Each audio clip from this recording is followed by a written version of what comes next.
আজকের লাইভে হবে সমসাময়িক বিষয় নিয়ে আলোচনা, সাংগঠনিক আলোচনা এবং কবিতা পাঠ ও সাহিত্য ভিত্তিক জম্পে সাক্ষাৎ। আজকের এই শসাপ লাইভে আমার সাথে অতিথি হিসেবে আছেন বর্তমান সময়ের সাহিত্য অঙ্গনে সাড়া জাগানো আমাদের সকলের প্রিয় ও শ্রদ্ধাভাজন কয়েকজন বিশিষ্ট ব্যক্তিত্ব।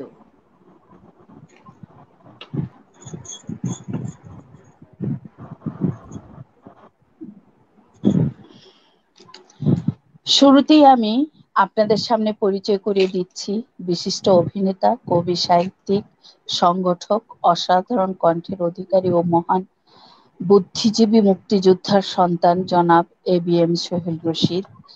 আসসালামু আলাইকুম ভাই, কেমন আছেন? ওয়ালাইকুম আসসালাম, ভালো আছি। আপনারা সবাই ভালো আছেন? জি ইনশাল্লাহ ভালো আছি।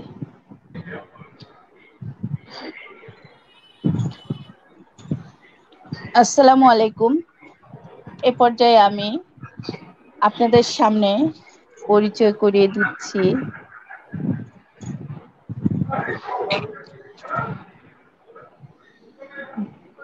বাংলাদেশের বিশিষ্ট নাট্য ব্যক্তিত্ব, কবি, সাহিত্যিক, সংগঠক, মিষ্টি ভাষী ও প্রিয়জন সাহিত্য পরিষদ, প্রিয়জন ফাউন্ডেশন, প্রিয়জন প্রকাশনী ও প্রিয়জন টিভির প্রতিষ্ঠাতা ও প্রধান নির্বাহী, আমাদের সকলের প্রিয় জনাব মোসলেউদ্দিন। আসসালামু আলাইকুম মোসলেউদ্দিন ভাই, কেমন আছেন? আসসালামু আলাইকুম। কেমন আছেন সবাই? ইনশাল্লাহ আছি মোটামুটি। দেরি হওয়ার জন্য দুঃখিত। না, দেরি হয়নি।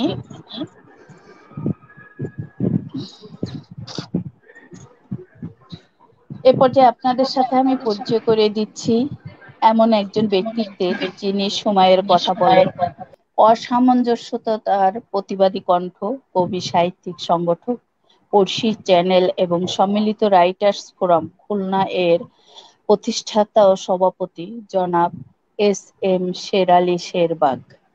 আসসালামু আলাইকুম শেরবাগ ভাই, কেমন ওয়ালাইকুম আছেন আসসালাম। আপনি? জি ভালো আছি, এবং আজকে এই অনুষ্ঠানটি যারা দেখছেন বা পরবর্তীতে দেখবেন তাদের সকলকে আমার পশ্চিমবাড়ির পক্ষ থেকে শুভেচ্ছা এবং অভিনন্দন জানাচ্ছি। এবং আপনারা দেখবেন, ভালো লাগে অনুষ্ঠানটি শেয়ার করে অন্যকে দেখার সুযোগ করে দেবেন, এই প্রত্যাশা রেখে আপাতত সঞ্চালকের কাছে চলে যাচ্ছি। সঞ্চালক মহোদয়। ধন্যবাদ।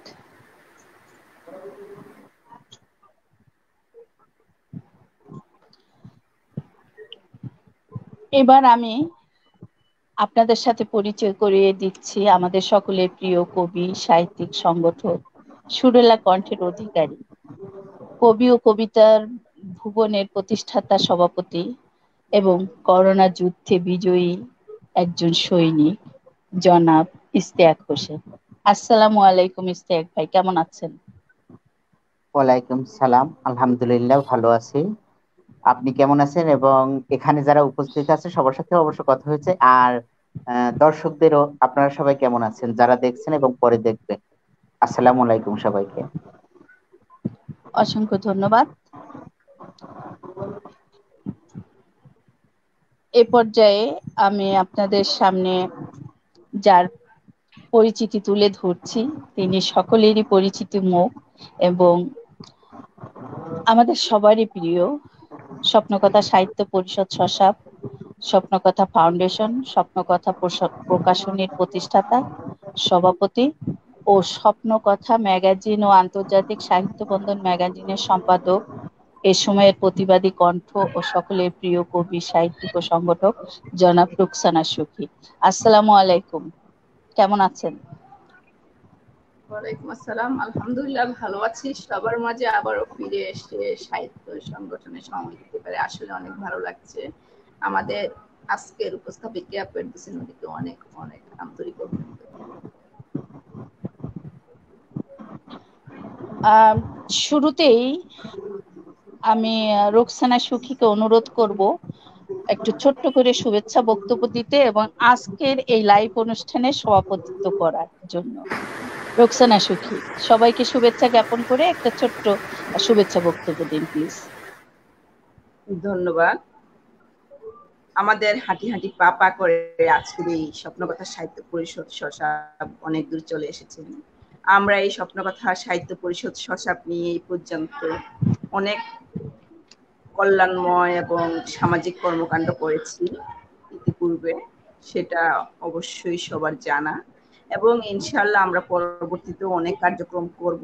আমরা অনলাইন থেকে অফলাইনে বেশিরভাগ কার্যক্রমে আমরা নেমেছিলাম, আর অনলাইনটা থেকে আমি নিজেও ব্যক্তিগতভাবে একটু সরে গিয়েছিলাম, কারণ কেন জানি মনে হচ্ছিল এখানে সবকিছুর মানে যেমন হওয়ার কথা তেমন হচ্ছিল না। তো সেই সুবাদে আমি রীতিমতো সকল গ্রুপে যদিও লাইভ হতো আমি করতাম না, সেটা আমার রাগ হোক, অভিমান হোক, জিদ হোক, আমার ভালো লাগতো না।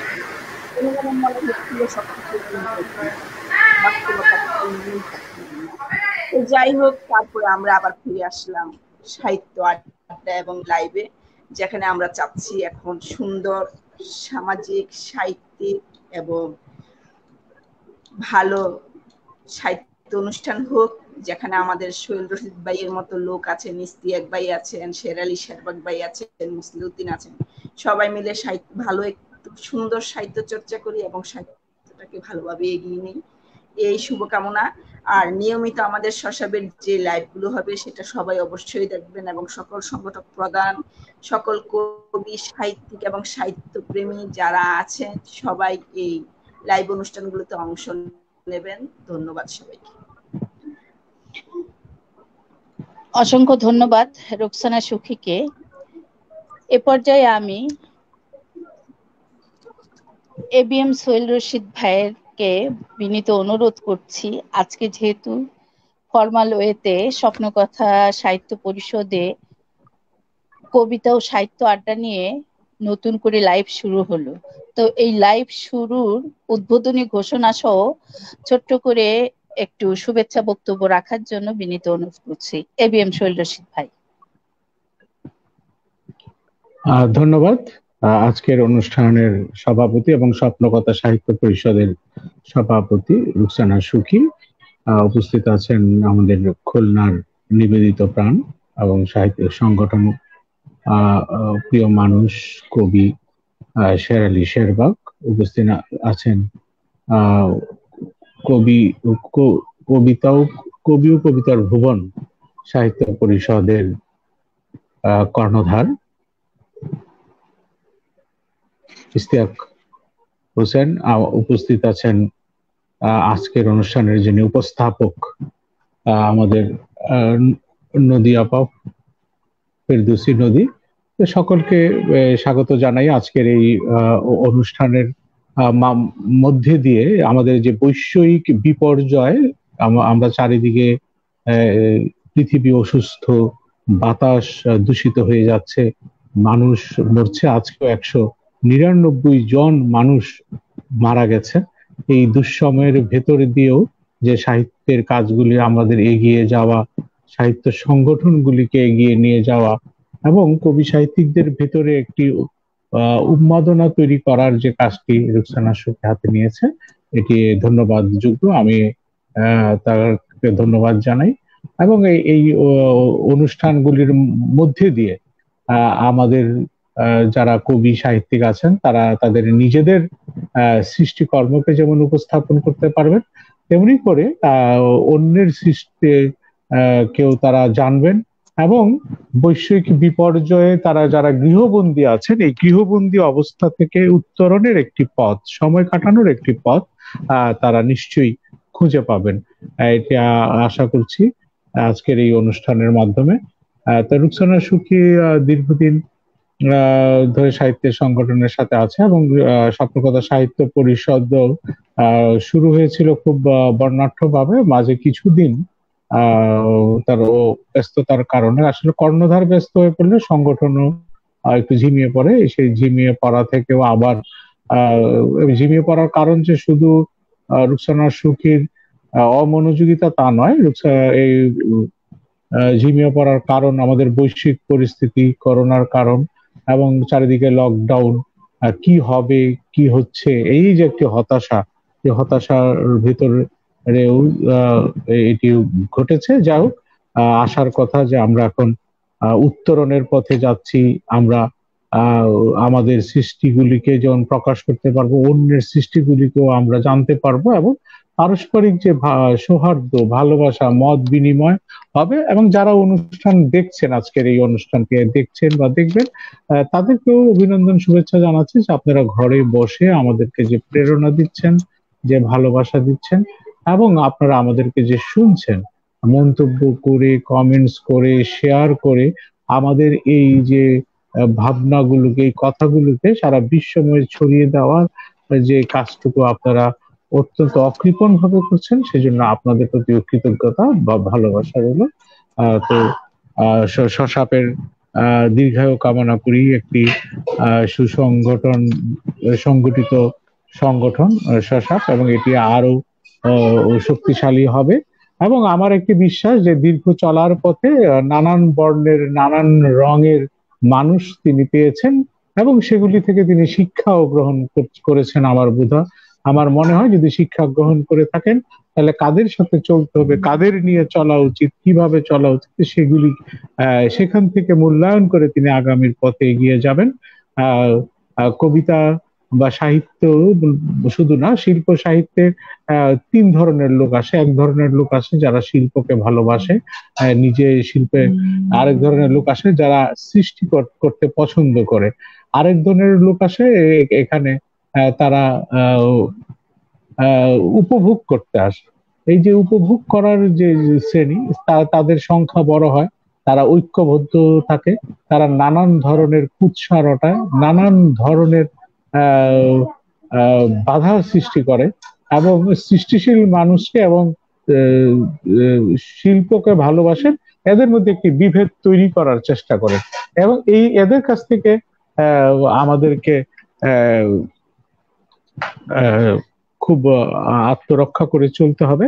এবং একটা জিনিস মনে রাখতে হবে যে দুষ্ট লোকের মিষ্টিও কথা যেন আমরা না ভুলি। যারা এই কাজগুলি করে তারা কিন্তু লেখায়, কথা বলায় খুবই পারদর্শী হয়।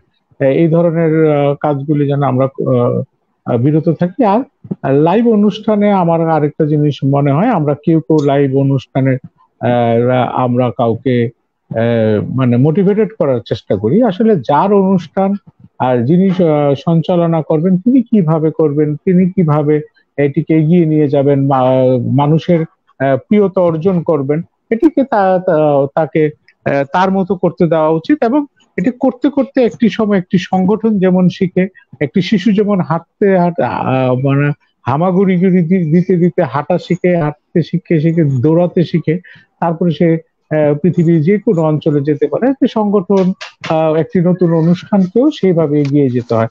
তো প্রত্যেকটা অনুষ্ঠানের ক্যারেক্টার আলাদা হবে, প্রত্যেকটা অনুষ্ঠানের চরিত্র আলাদা হবে, সে তার মতো করে বলবে। আমরা অনেকে অতিথি হয়ে আসি, এসে আমার যদি কোনো কাজ থাকে, আমি চাই অনুষ্ঠানটি খুব তাড়াতাড়ি শেষ হয়ে যাক, এবং তাড়াতাড়ি সবাই অল্প কথা বলে এটা শেষ করে দিয়ে আমি আমার কাজে চলে যাই। আসলে বিষয়গুলি এরকম না করে আমাদের প্রত্যেকের উচিত, আমার সময় না থাকলে আমি চলে যাব, কিন্তু তাদের একটি অনুষ্ঠান, তারা দীর্ঘ পরিশ্রম করেন, একটি তাদেরকে লাইন আপ থাকে, তাদের একটি অনুষ্ঠানটি পরিচালনা করার, অনুষ্ঠানটির ব্যক্তি ছড়িয়ে দেওয়ার একটি আকাঙ্ক্ষা থাকে, সেটি তাদের মতো করে করতে দেওয়া উচিত। তো যাই হোক, আমি আজকের এই তাদের যে অ্যাকচুয়াল লাইফ থেকে ভার্চুয়াল লাইফে পুনরায় ফিরে এসে সাহিত্যের অনুষ্ঠান নিয়মিত করবেন বলে যে আমাদের আশ্বস্ত করেছেন, সেই জন্য আমি ধন্যবাদ জানাই, কৃতজ্ঞতা জানাই। এবং আজকে আমরা শসাপের শুভ উদ্বোধন, ভার্চুয়াল কবিতার অনুষ্ঠান, আড্ডা আর যে অনুষ্ঠান, সেটির আমি শুভ উদ্বোধন ঘোষণা করছি। ধন্যবাদ সবাইকে যারা আমাদের সাথে আছেন। স্বপ্নকথা সাহিত্য পরিষদের যারা কার্যকরী কমিটিতে আছেন, যারা গ্রুপে লেখালেখি করেন, যারা মন্তব্য করেন, যারা লাইক করেন, সবার প্রতি ভালোবাসা, শ্রদ্ধা এবং মমতা সবই বিলিয়ে দিলাম অকপটে। ভালো থাকবেন সবাই, ধন্যবাদ। অসংখ্য ধন্যবাদ ABM সোহেল রশিদ ভাইকে, তার বক্তব্য এবং শুভ উদ্বোধনের মধ্য দিয়ে আমাদের স্বপ্নকথা সাহিত্য পরিষদের কবিতা ও সাহিত্য আড্ডার শুভ সূচনা হলো। সুপ্রিয় দর্শক বন্ধুরা, আপনারা যে যেখানে বসে দেখছেন এই প্রোগ্রাম এখন এবং পরবর্তীতে যারা দেখবেন তাদের প্রত্যেকের প্রতি জানাচ্ছে আন্তরিক কৃতজ্ঞতা ও প্রাণ ঢালা ভালোবাসা। আপনাদের প্রতি বিনীত অনুরোধ রইল, আপনারা সম্ভব হলে শেয়ার করে আপনার পেজে যে দেখলে আপনাদের নামটা শো করবে, সেই অনুরোধ রইল আপনাদের কাছে। আর যারা আছেন, যাদের ফেসবুক ইউজার হিসেবে নাম আছে, কিছু কিছু লোকের বক্তব্য হিসেবে আমি বুঝতে পারি, যেমন একজন লিখেছেন আমি গাজীপুর চৌরাস্তা থেকে দেখছি, এটা আমাদের শামীম ভাই, শামীম মিয়া ভাই। কিন্তু সবাইকে এভাবে চেনা সম্ভব না, তাই যদি সম্ভব হয় ফেসবুক ইউজার হিসেবে যেহেতু নাম দেখাচ্ছে, আপনাদের ছোট্ট করে নামটি যদি লিখে দিতেন, আমি আপনাদের নাম নিতে পারলে আমাদের কাছেও ভালো লাগতো, আপনার কাছেও ভালো লাগতো। তো দর্শক বন্ধুরা, আপনারা সাথে থাকুন, আমরা এগিয়ে যাচ্ছি পরবর্তীতে। এ পর্যায়ে আমি আমাদের শ্রদ্ধেয় SM শের আলী শেরবাগ ভাইয়ের কাছে যাচ্ছি। আমি জানি আপনি সময়ের কবি এবং একজন প্রতিবাদী লেখক ও সমাজসেবক। আজকের এই লাইভে আপনি কোন বিষয়টি দর্শক সমক্ষে তুলে ধরতে চান, বা কোন বিষয়টি আপনি নতুন প্রজন্মের জন্য পরামর্শ দিতে চান? ধন্যবাদ, ধন্যবাদ সঞ্চালক ফেরদৌসী নদীকে, এবং সেই সাথে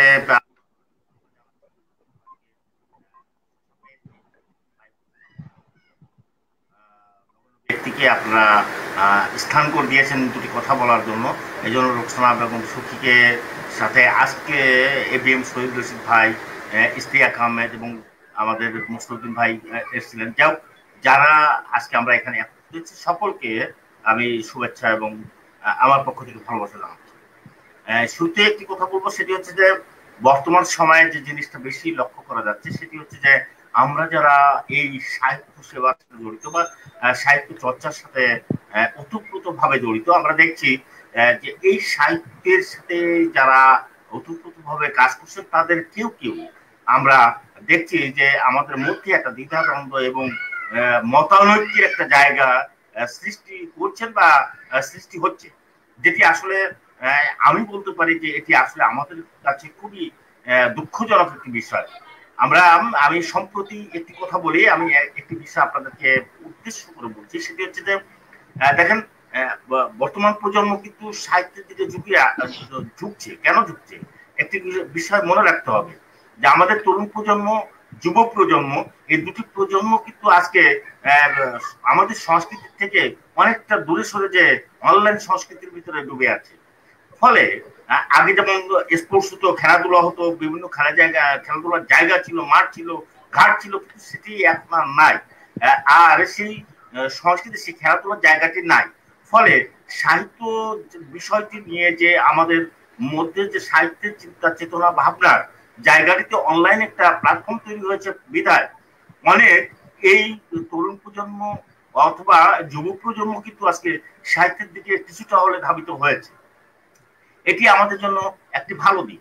এই ভালো দিকটা এই জন্য বলবো যে আমরা যারা দীর্ঘদিন ধরে সাহিত্য চর্চার সাথে মিশে আছি, আমরা দেখতে পাচ্ছি অনেক নতুন প্রজন্ম, নতুন লেখক কিন্তু ফেসবুকের মাধ্যমে তৈরি হচ্ছে।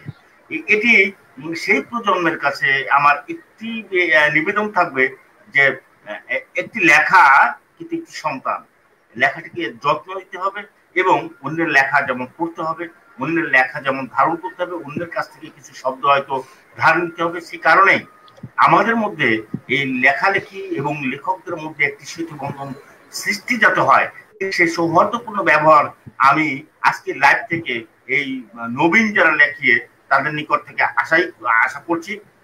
একটি কথা বলতে চাই, সম্প্রতি আমি একটি পোস্টে দিয়েছিলাম, আপনারা তো অনেকেই দেখেছেন, যে নামের আগে কবি। প্রশ্ন হচ্ছে আপনার কবি হন, এটা আমরা চাই। আর কবি শব্দটি হচ্ছে আমার অধিকার, একজন পাঠকের অধিকার। একজন লেখক বা একজন কবিতা কারকের কবিতাটি যদি তার ভালো লাগে, সে নিশ্চয়ই তাকে সম্বোধন করবে বা বিশেষণ হিসাবে কবি হিসাবে চিহ্নিত করবে, কবি হিসাবে সম্বোধন করবে, এটি স্বাভাবিক। আমি নতুন প্রজন্মের এই লেখকদেরকে অনুরোধ জানাবো, দয়া করে আপনারা নিজের নামে নিজে কবি শব্দটি লিখবেন না। কেননা যেহেতু আপনি একজন লেখক, আপনি কবি, আপনার কবিতা পড়ে আমার অধিকার আপনাকে কবি হিসাবে চিহ্নিত করা, আমার অধিকার আপনাকে কবি হিসাবে সম্বোধন করা।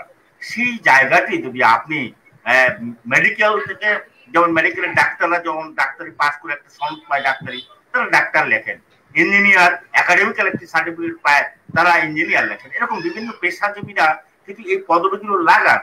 কিন্তু একমাত্র সাহিত্যের কিন্তু কোনো বিশ্ববিদ্যালয় নেই, সাহিত্য শেখার জন্য কোনো স্কুল নেই, সাহিত্য জন্য কোনো মাধ্যম নেই যে কবি হিসাবে আপনাকে সার্টিফিকেট দেবে। অতএব কবি শব্দটি সম্পূর্ণ পাঠকের এখতিয়ার, পাঠকের সম্বোধন করার অধিকার, আপনাকে কবি হিসাবে চিহ্নিত করা।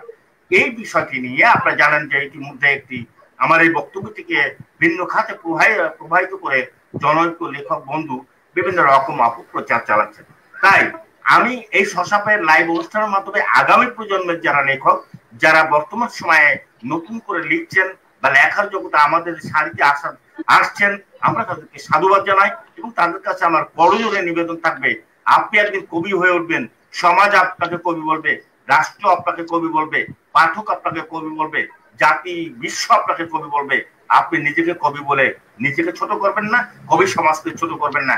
এই প্রত্যাশা রেখে আপাতত আমি আমার বক্তব্য থেকে বিদায় নিচ্ছি। আল্লাহ হাফেজ।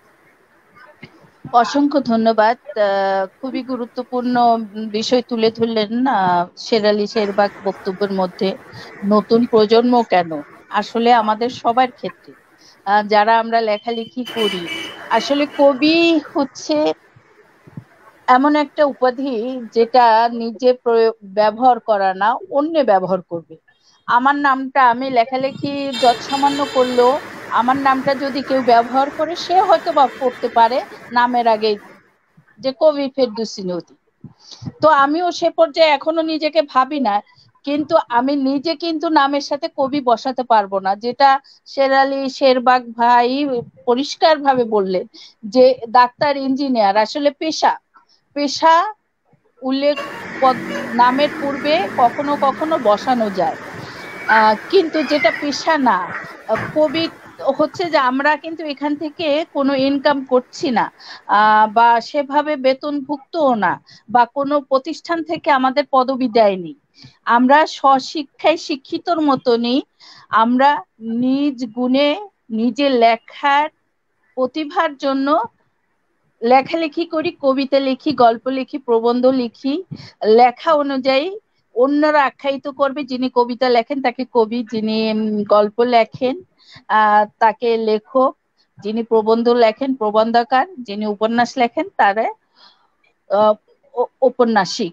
তো এটা হচ্ছে যে অন্যেরা এই বিশেষণগুলো দিবে। তো এছাড়াও উনি আরো যে বিষয়টা স্বচ্ছতার কথা বললেন নতুন প্রজন্মের জন্য অনলাইনে প্রোগ্রাম করার ক্ষেত্রে, এটা আমরা সবাই আসলে নিজেদের ক্ষেত্রে প্রয়োগ করব, খেয়াল রাখবো। তো এ পর্যায়ে আমি চলে যাচ্ছি আবারও একটু দর্শকদের কাছে, কারণ অনেকগুলো কমেন্টস এসেছে, দুই একটি কমেন্টস আমি পড়ি। দর্শক বন্ধুদের অনেক কমেন্টস আছে, সুন্দর সুন্দর আমাদের সবার বক্তব্যের উপরে সুন্দর সুন্দর মন্তব্য করেছেন, কিন্তু ফেসবুক ইউজার হিসেবে তাদের মন্তব্যগুলো একটা দুটো আমি পড়ি। ও অতিথিদের দেখে ভরে গেল মন, সবাইকে আন্তরিক অভিনন্দন। নামটা জানতে পারলে আসলে খুবই ভালো হতো। তো সেক্ষেত্রে আমি কমেন্টস পড়ার ক্ষেত্রে অনেক সময় আমি দেখা যাচ্ছে যে সুখীর কাছে যদি দ্বিতীয় মোবাইল থাকে, সেখান থেকে আমরা সহযোগিতা নিতেই পারি। তো আমি যাদের নাম আছে তাদের কয়েকটা বলি। আমাদের সঙ্গে আছেন আলহাজ শরীফ সাকি ভাই, আমাদের সঙ্গে আছেন কবিতা কুঞ্জের কর্ণধর সুমন রহমান, উনি চমৎকার চমৎকার কমেন্টস করে উৎসাহিত করেছেন। আছেন মোস্তাফিজুর রহমান হাওলাদার।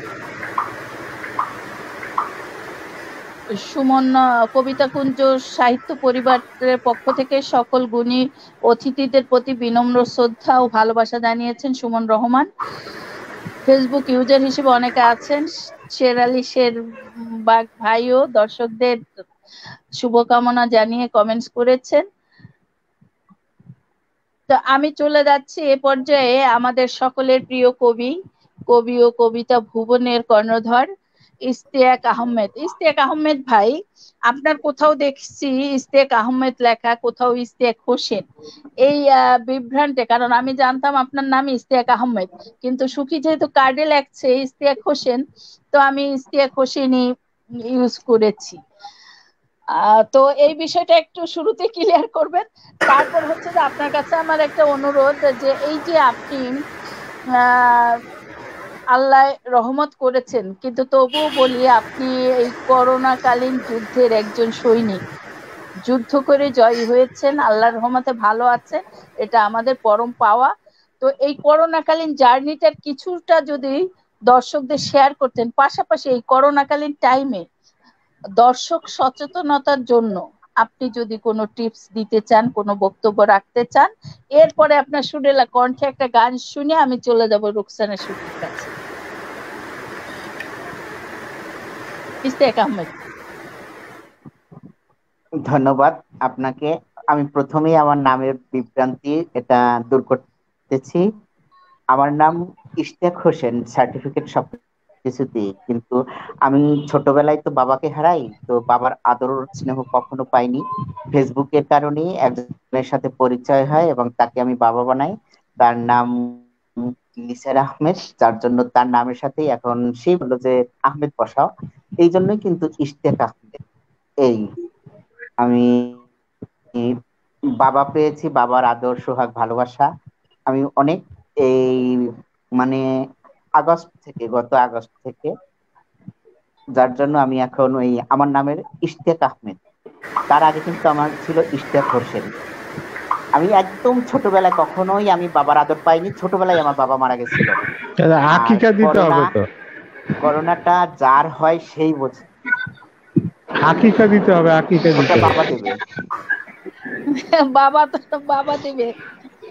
যিনি ওই নতুন নাম সংযোজন করেছেন নাকি আহমেদ, যাকে শ্রদ্ধা জানিয়ে। আমরা খাওয়া পাইলে হয়েছে, কে দিল সেটা তো আমাদের বিবেচ্য বিষয়। হ্যাঁ হ্যাঁ।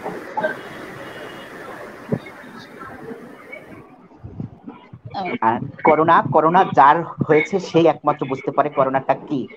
আমি কিন্তু একেবারে মরণের ঘরে গেছিলাম, একদম শেষ স্টেজ থেকেই বেঁচে আসছি। আমার ফুসফুস ছিল 55% ড্যামেজ।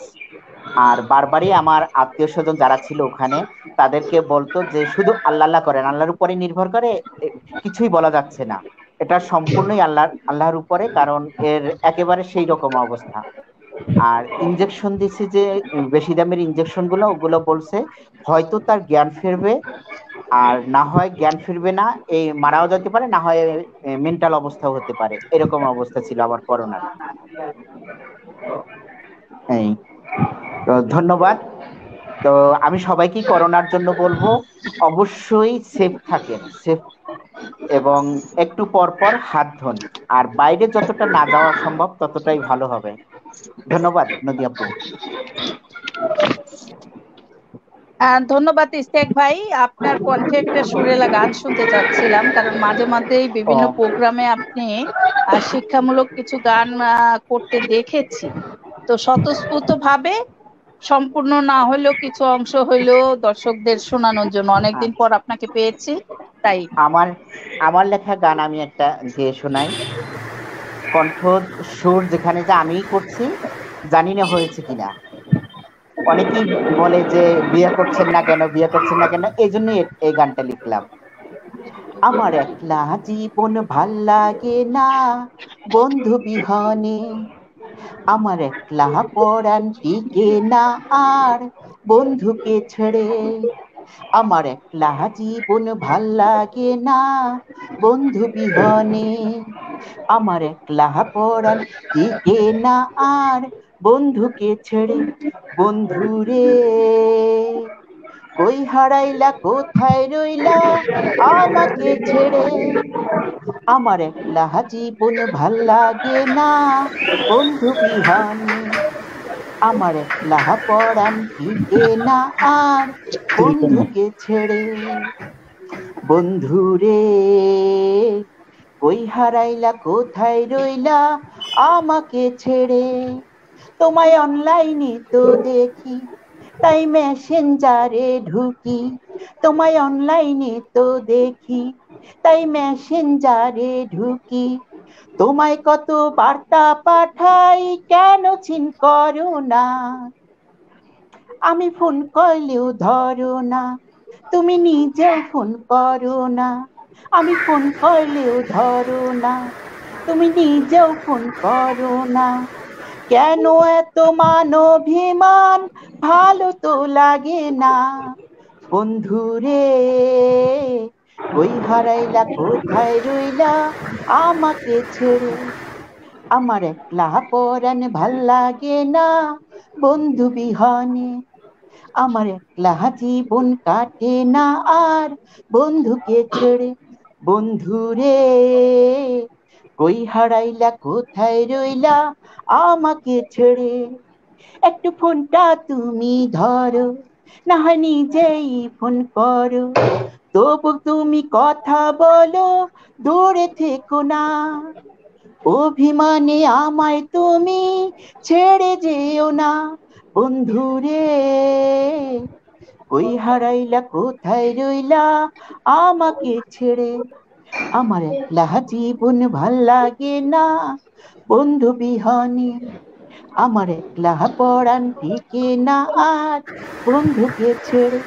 বন্ধুরে কই হারাইলা, কোথায় রইলা আমাকে ছেড়ে? ধন্যবাদ।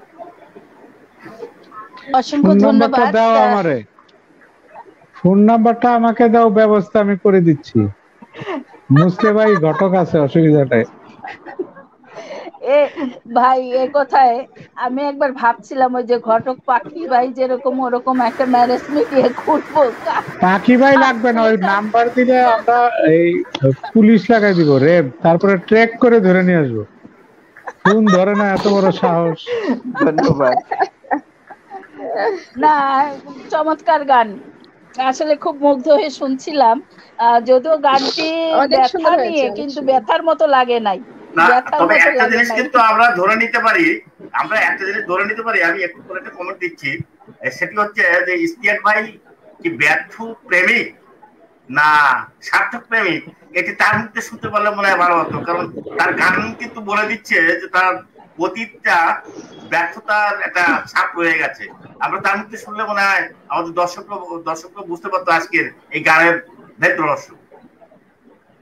না, সত্যিকারে আমি কোনো প্রেম করিনি, আমার জীবনে প্রেম আসে নাই। গানটি কিন্তু সম্পূর্ণই আমার কাল্পনিক লেখা। প্রেম আসছে, বুঝো নাই তুমি।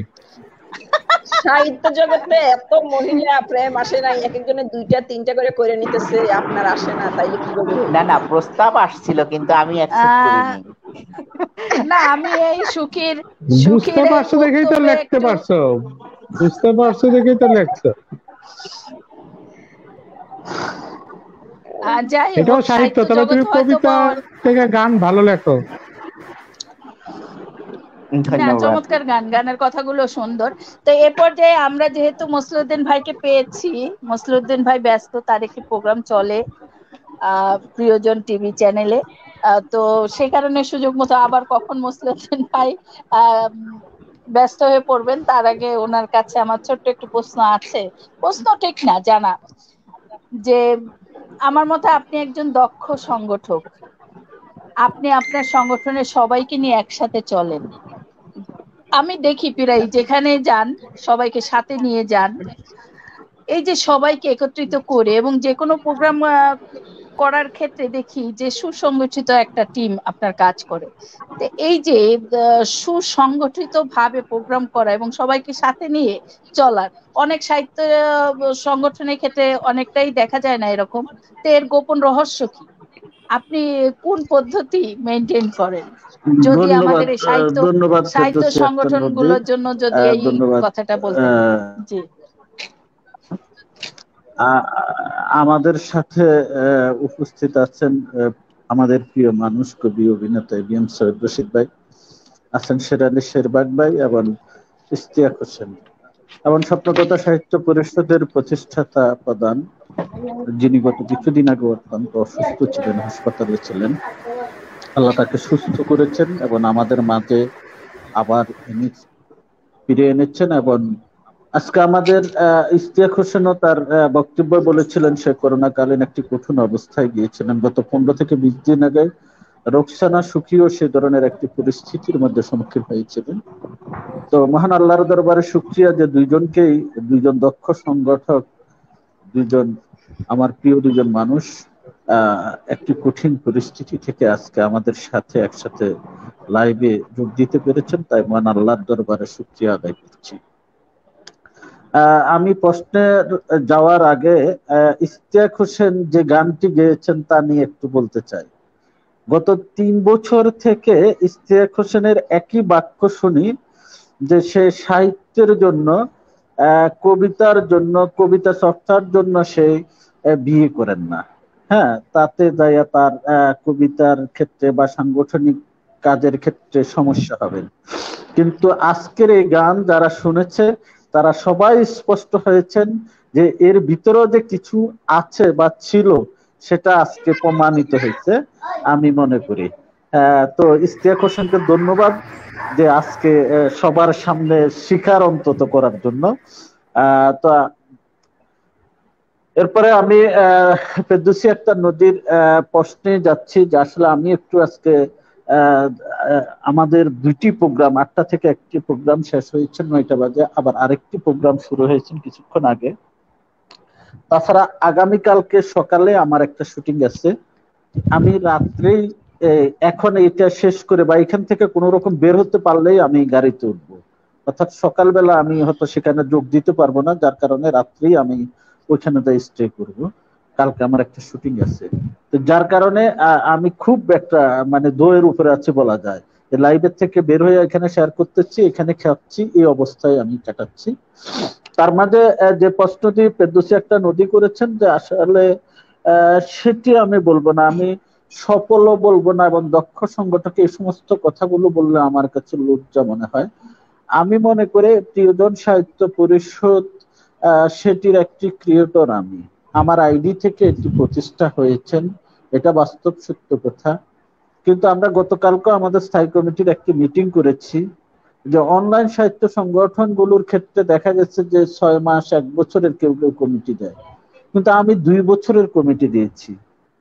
এবং গতকালকে আমরা আগামী অক্টোবরে আমরা নতুন কমিটির 2 বছর মেয়াদ শেষ হবে, আমরা ভেঙে দেব কমিটি এবং 3 মাসের জন্য অন্তর্বর্তীকালে নির্বাচন আহ্বায়ক কমিটি করব, সেটার মিটিং হয়েছে। সেখানে আমরা পর্যবেক্ষণ করেছিলাম, পর্যালোচনা করেছিলাম যে আমরাই একমাত্র হয়তো সংগঠন যেটি এই স্থায়ী কমিটির 11 জনকে নিয়ে আমরা যে টিমটি প্রথম আমাদের যে গুরুত্বপূর্ণ টিম সেটি আমরা পরিপূর্ণ ঠিক রাখতে পেরেছি। এবং এই 11 জন পুরাটাই পরিপূর্ণ ছিলেন। একজন গত 6 মান্থ থেকে একটু এলোমেলো হয়েছেন, কিন্তু তার মন, তার আত্মা, তার সর্বদিক প্রিয়জনের সাথে সম্পৃক্ত আছেন। বাট সেও এই 11 জন আমরা পরিপূর্ণভাবে প্রিয়জনের সাথে সম্পৃক্ত আছি এবং এই টিমটি কাজ করে যাচ্ছে। এটার মর্যাদা আমি বলবো যে এমনকি এখানের মধ্যে 4 থেকে 5 জন আছেন যারা প্রিয়জনের একবারে আমার সাথে অন্য একটি সংগঠনে ছিলেন, সেখান থেকে এসে প্রিয়জনের সাথে সম্পৃক্ত হয়েছেন, এখনো প্রিয়জনের সাথে আছে। তো এটা আমি বলবো যে আমার কোনো মর্যাদা না, এখানে তাদের প্রিয়জনের প্রতি ভালোবাসা, তাদের প্রিয়জনের প্রতি তাদের আন্তরিকতা, তারা প্রিয়জনকে তাদেরই মনে করে, যার কারণে হয়তো দেখা গেছে যে আমরা একটা পরিবার গঠন করতে পেরেছি। আমরা দেখা গেছে যে প্রিয়জনের উপদেষ্টাদের বাসা পর্যন্ত আমরা একসাথ হই। সোহেল ভাই জানেন, সোহেল ভাই সহকারেও আমরা যাই। আমরা রবি শামসুন নাহার এর বাসায় একাধিকবার দাওয়াত খেয়েছি, তিনি প্রিয়জনের উপদেষ্টা। আমরা আমাদের অ্যাডমিন যারা স্থায়ী কমিটিতে আছে অনেকের সাথে আমরা একসাথে হচ্ছি। গত কিছুদিন আগে আমার বাসায় সবাই সম্পৃক্ত হয়েছে, একসাথ হয়েছেন, সারাদিন ধরে আড্ডা হয়ে হল্লো করেছেন। তো এইভাবে মানে আমরা একটি টিম গঠন হতে হয়েছেন, সেটি আমার কোনো মর্যাদা না, আমার কোনো এখানের মধ্যে ইয়ে নেই। এটি হলো তারা যারা এই প্রিয়জনের সাথে সম্পৃক্ত আছেন তারা তাদের সংগঠন এটিকে মনে করেন। আর এই জন্যই হয়তো সবাই একসাথে সর্ব জায়গায় সর্বক্ষেত্রে যেতে পারি, আমরা একত্রিত হতে পারি, যে কোনো পর্যায়ে যে কোনো প্রেক্ষাপটে আমরা এক হতে পারি। এই একটি বিষয় আছে। আর দ্বিতীয়ত হলো আমি সাংগঠনিকভাবে যখন কাজ করি, আমি সেটিকে তো সবসময় চেষ্টা করি যে আমার সংগঠনে যদি আমি কাউকে আমি অ্যাডমিন করি, মডারেটর করি, বা আমার সংগঠনে কাউকে দায়িত্ব দিই, আমি যদি তাকে রুট লেভেল থেকে, তাকে সাধারণ সদস্য থেকে তৈরি করে নিতে পারি, তাহলে সে আমার এই সংগঠনের প্রতি সে সম্পৃক্ত এবং আন্তরিকতা বেশি থাকবে। আমি যদি অন্য একটি সংগঠনের সে একটা দায়িত্বশীল আছে, সেখান থেকে এনে আমার এখানেও একটি দায়িত্ব দিয়ে দিলাম, সে কখনোই দুই জায়গার দুই নৌকার মাঝি হয়ে কখনোই সে দুইটি সংগঠনের প্রতি সম আন্তরিকতা দেখাতে পারবে না।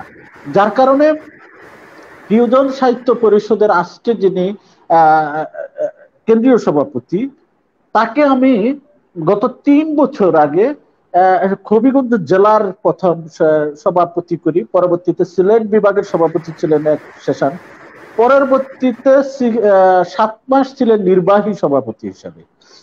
তারপরে আমরা 2020 সালের 23রা জানুয়ারি যখন প্রোগ্রাম করেছি, সফল প্রোগ্রাম হয়েছেন, এর পরবর্তীতে আমি চিন্তা করেছি, তখন আমি সভাপতি, তখন আমি বলেছি তাহলে এখন এই যে যারা আমার কাজ করে আসছে তাদেরকে আমি যদি এখন কোনো পুরস্কৃত করতে হয়, তাহলে আমি তাদের জায়গাটা কোথায়?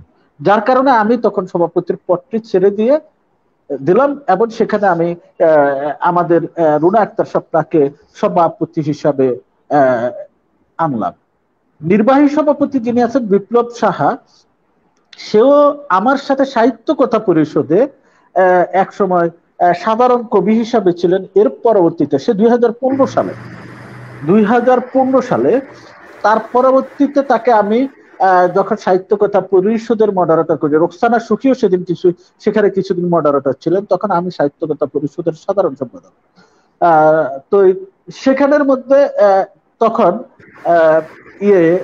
বিপ্লব শাহকে আমি যখন তাকে অফার করি যে দাদা আপনাকে আমি অ্যাডমিন বা মডারেটর করতে চাই, তখন সে বললো যে দাদা আমি তো এগুলো বুঝি না। যখন আমি তাকে একটা প্যানেলে অ্যাড দিই, সবাই অভিনন্দন জানাচ্ছে, তখন সে বললো যে দাদা আমি কোনো বিপদে পড়লাম না তো, কোনো সমস্যা হবে না তো, আমি নিরীহ মানুষ। সেই বিপ্লব সাহা সাহিত্য কথা পরিষদ থেকে যখন প্রিয়জন হয়, পরবর্তীতে প্রিয়জনের প্রাথমিক সদস্য থেকে শুরু করে আজকে নির্বাহী সভাপতি হিসাবে কেন্দ্রীয় স্থায়ী নীতি নির্ধারকদের মধ্যে একজন। এভাবে স্থায়ী কমিটির অনেকেই আছেন। মাহমুদ হাশিমও তার প্রথম সংগঠন প্রিয়জন সাহিত্য পরিষদ। এভাবে আমরা যারা আসছি, এতে করে আমরা একবারে সংগঠনের শুরু থেকে আমাদের অনেকেই আছে, যার কারণে তাদের আন্তরিকতা, তাদের যে চিন্তা ভাবনা, যে প্রিয়জন সাহিত্য পরিষদ তাদের। আর আমিও কখনো সেটি কখনো বলি না, হয়তো কোনো অনুষ্ঠানে গেলে বা আপনারা কেউ সঞ্চালনা করতে গিয়ে হয়তো আমাকে প্রিয়জনের প্রতিষ্ঠাতা, প্রিয়জনের এই ইয়ে করেন, কিন্তু আমি ব্যক্তিগতভাবে প্রিয়জনের সাংগঠনিক কোনো দায়িত্বই নেই। আমি প্রিয়জনের একজন ক্রিয়েটর, এইটুকু আমার সার্থকতা। আরেকটু যদি বলি, আমরা এই যে পেদ্দুসি একটা নদী, আমি সংক্ষিপ্ত আকারে একটু বলি যে আমি যখন প্রিয়জন টিভি করি, আপনি তো আমার সাথে ছিলেন, টিভি করার আগেও আমি যেহেতু 2006 থেকে মিডিয়া জগতে আছি, আমি বাংলাদেশ প্রডিউসার অ্যাসোসিয়েশনের মেম্বার, আমার একটি প্রোডাকশন হাউস ছিল। তখন আমি যখন এগুলোই হয়, একসময় আমি আইপি চ্যানেল করার একটা আমার মেন্টালিটি তৈরি হয়। পরবর্তীতে যে কোনো কারণে, যে কোনো প্রেক্ষাপটে সেটি হয়নি। গত 1-1.5 বছর থেকে আমি যখন প্রিয়জন টিভি করি, করার চিন্তা ভাবনা হয়, পরবর্তীতে গত 6 মান্থ হবে আমি টিভির প্রথম করি, কিন্তু আনুষ্ঠানিকভাবে আমরা পয়লা রমজানে স্ক্রিনে আসি। তো তখন অনেকেই বললো যে আমার সাথে অনেকে যদি কথা না বলতে পারছে, অনেকে আমার সভাপতিকে বা নির্বাহী সভাপতিকে উপস্থাপক নেওয়া যাবে না, আমাদের কেউ নেওয়া যাবে না। তো তখন আমাদের সভাপতি বলল যে তোমাদের উপস্থাপক মানে, তোমার উপস্থাপক মানে, অনেক ক্ষেত্রে তো প্রিয়জনের অনেকেই বিভিন্ন জায়গায় সে উপস্থাপনা বা সঞ্চালনা করে থাকে, আমি মানলাম।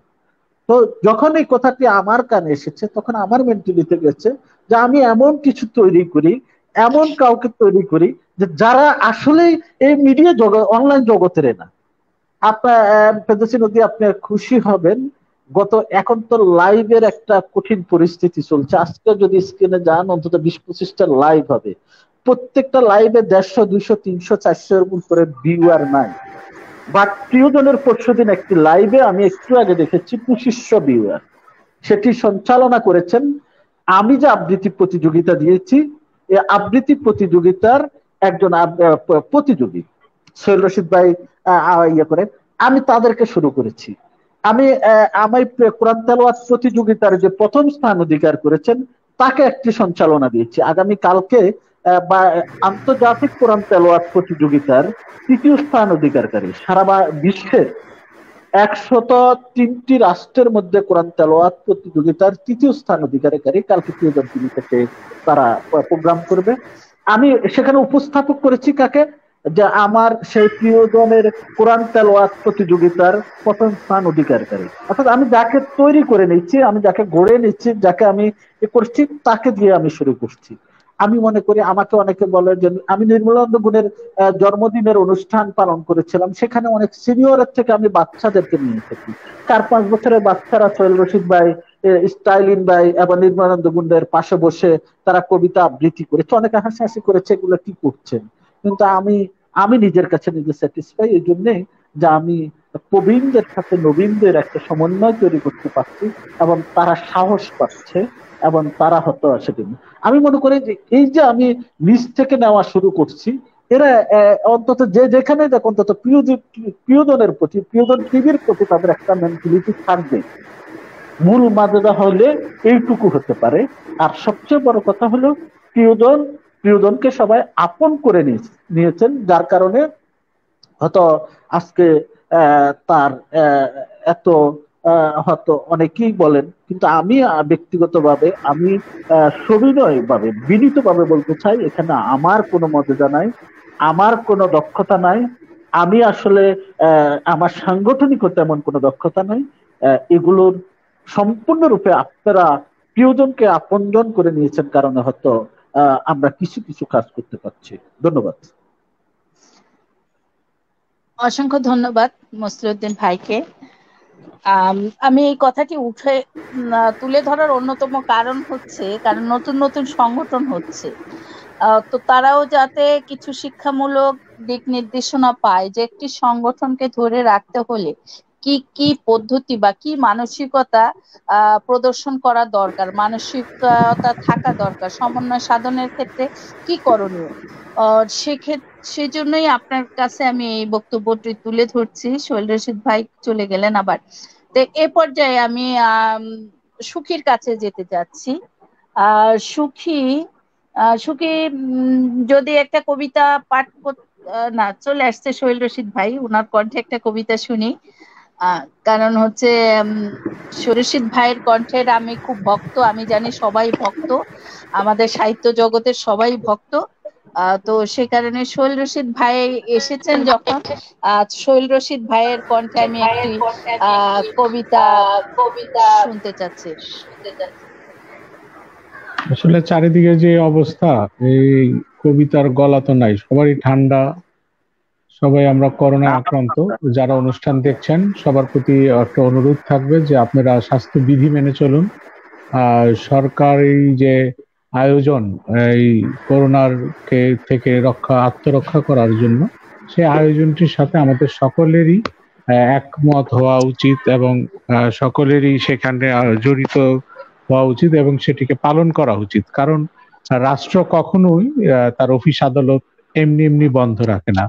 আমরা যা দেখছি, পর্দায় যে চিত্র দেখছি, সেই চিত্রের চেয়েও ভয়াবহ অবস্থা রয়েছে, যে জন্য বন্ধ রাখা হয়েছে, সবকিছু লকডাউন করা হয়েছে। এটি যে আমরা মেনে চলি, নাহলে আমাদের পার্শ্ববর্তী দেশের যে অবস্থা, আমরা যেন সেই অবস্থায় না পড়ি। ইতিমধ্যে আপনারা জেনেছেন যে আমাদের মাঝে কয়েকজন করোনা যোদ্ধা বেঁচে এসেছেন এবং কয়েকজন চলেও গেছেন। আমাদের আসলাম প্রধানের কথা আপনাদের মনে আছে, একজন ছড়াকার ছিলেন, সন্তোষিক ছড়াকার, তিনি চলে গেছেন। সুতরাং এইসব বিবেচনা করে যেন আমরা নিজেদেরকে রক্ষা করি এবং আমাদের যারা বন্ধু বান্ধব আছে, সতীর্থ আছে, গুণগ্রাহী আছেন এবং ফ্যান আছেন, তারাও যেন আমাদের এই ব্যবস্থাপনাকে, স্বাস্থ্যবিধিকে যেন আমরা মেনে চলি। যাই হোক, আমি আমার একটি কবিতা পাঠ করছি, হাতের কাছে যেটা আছে সেটাই পাঠ করি। আমার কবিতার শিরোনাম দেশপ্রেম দেহপ্রেম কোনোটাই বোঝো না। বরাবরই অভিযোগ ছিল আমি নাকি প্রেম বুঝি না। কৈশোরের দুরন্তপনায় যে মেয়েটি পাশ ঘেঁষে দাঁড়াতো, সেও মিষ্টি হেসে বলতো, বুদ্ধু কিচ্ছু বোঝো না। তার পটল চেরা চোখ তাকিয়ে মনে মনে ভাবতাম, কি সুন্দর, মায়ালে ঘেরা, মৃগকেও হার মানায়। এমন চোখে ডুবে একটা জীবন পার করা যায়। নগ্ন দৃষ্টির ইশারায় লাল টুকটুকে স্বপ্ন আঁকা যায়। বুকের চরে ঘর বাঁধার এ গল্প বুঝতে বুঝতে আমার সময় নদী বসন্ত খরায় কবিতার পংক্তিতেই শোভা পায়। যৌবনের উড়না ছেড়ে ভালোবাসলাম নষ্ট রাজনীতি। ক্ষমতাসীনদের বিরুদ্ধে উত্তাল মিছিলে দখল নিলাম রাজপথ। শপথ ছিল স্বৈরাচার হটানোর, গণতন্ত্রের মন্ত্র পুনঃপ্রতিষ্ঠার। এক এলোকেশী ঠোঁট বাঁকিয়ে বলে গেল উন্মাদ। তখনও ভাবিনি চুলের অন্ধকারে অপেক্ষারত লাল গোলাপ আমাকে রাঙাবে, আমাকে দেখাবে তার স্বর্গবাগান। স্লোগানের মাঝেই দেখেছি অনেক সহযোদ্ধাকে ভাস্কর্য হতে, দেখেছি অনেক বাবার কাঁধে সংগ্রামী সন্তানের লাশ। মুছে যেতে দেখেছি দেওয়াল লিখনের কান্না, স্মরণ সভা। গণতন্ত্র অর্জনের রক্তাক্ত পথে আশায় বুক বেঁধেছি। কামুক ঠোঁটকে বলেছি, আমার জন্য আর অপেক্ষা করো না। দেখেছি বিশ্বাসের হাতে মেহেদি রং, বৃষ্টিকে বলেছি থামো। বেনারসির লালের চেয়ে কাম্য ছিল গণতন্ত্রের লাল সূর্য। নদীকে বলেছি নেকাব খুলে রাজপথে বয়ে চলো। সেদিনও আশা হতো নারী কাঁদতে কাঁদতে নতমুখে বলেছিল, বুদ্ধু যে নিজেকে গোছাতে পারে না, সে দেশকে ভালোবাসতে জানে না।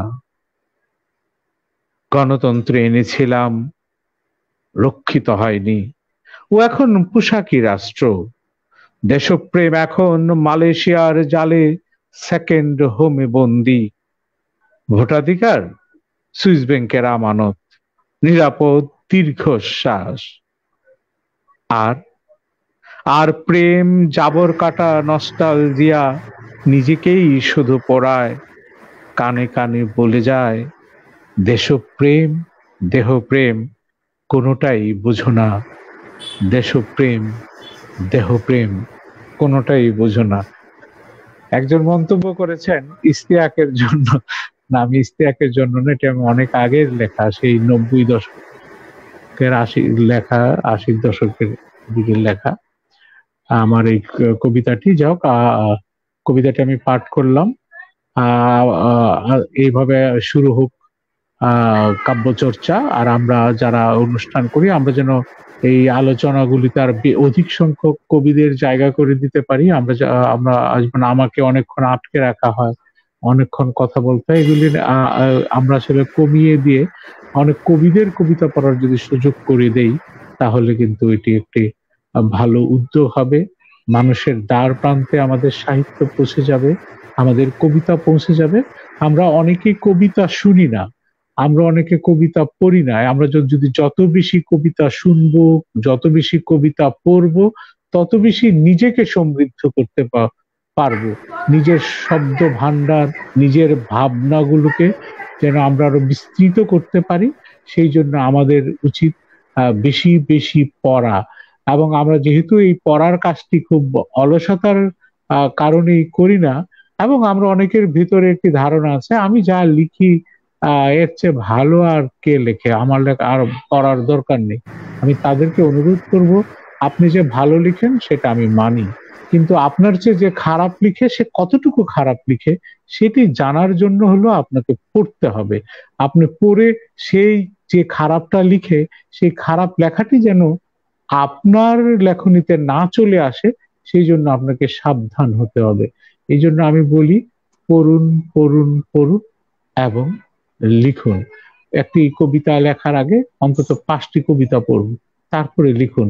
কারণ আপনার সৃষ্টি, আপনার আয়ু হয়তো 100 বছর হতে পারে, কিন্তু আপনার সৃষ্টি কিন্তু 1000 বছরও টিকে যেতে পারে শুধুমাত্র একটু সচেতনতা, একটু আত্ম উপলব্ধি, একটু লেখাপড়া, একটু বিশেষত্ব, একটু নতুন কিছু করার কারণে।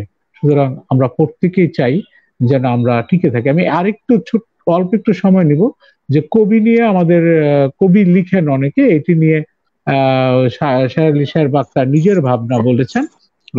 আমারও চিন্তাটা একটু অন্যরকম। আমার চিন্তাটা হলো যে কবি কেন লেখা হয় না। কবি লেখা হয় না, আমরা অনেকেই জানি যে হযরত মুহাম্মদ সাল্লাল্লাহু আলাইহি সাল্লাম ছাড়া বাকি সব নবী কিন্তু হাসরের দিনে খুব উৎকণ্ঠার ভিতরে থাকবেন যে তার কোনো একটি অপরাধের কারণে আল্লাহর কাছে হয়তো জবাবদিহি করতে হবে।